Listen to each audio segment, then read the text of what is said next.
ఈరోజు మన పేద ప్రజల ఆశాజ్యోతి నిరంతరం పేద ప్రజల కోసం కష్టపడుతున్న మన ఎమ్మెల్యే గారు వేమిరెడ్డి ప్రశాంతమ్మ గారికి జన్మదిన శుభాకాంక్షలు తెలియజేసుకుంటూ అట్లే ఈరోజు పొడుగుపాడులో ప్రజల తరపున నాయకుల తరపున బీజేపీ తరపున జనసేన తరపున కూడా అమ్మగారికి జన్మదిన శుభాకాంక్షలు తెలియజేసుకుంటాం.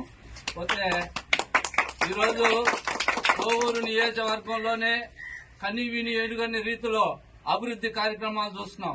దాంట్లో భాగంగా ఈ రోజు కూడా మన పొడుగుపాడులో మదన్ రెడ్డి గారి నాయకత్వంలో ఇటీవల 25 లక్షల రూపాయలు రోడ్డు పనులు కూడా చేయడం జరిగింది. అవి కూడా పూర్తి అయిపోవడం కూడా జరిగింది. పోతే ఇన్ని సంవత్సరాల్లో చాలా మంది నాయకులు వచ్చారు. ఏ రోజు కూడా గిరిజనులను పట్టించుకున్న పాపాన్ని పోలా. ఈ రోజు ప్రతి ఒక్కరికి ఆధార్ కార్డు ఇచ్చి వాళ్ళకి సంక్షేమ పథకాలు అందించిన ఏకైక ఎమ్మెల్యే గారు మన వేమిరెడ్డి ప్రశాంతమ్మ గారు. ఈ రోజు పొడుగుపాడులో ఎంతో అభివృద్ది. ఎవరు పట్టించుకోకపోతే కూడా ఇటీవల రైతులందరూ పోయి అమ్మా మా కాలువలంతా ఇబ్బందిగా ఉంది, నీళ్లు రావట్లేదంటే ఒక జేసీబీ కొనిచ్చింది. ఈ రోజు చరిత్రలో నిలబడిపోయే కార్యక్రమాలు ఇవన్నీ.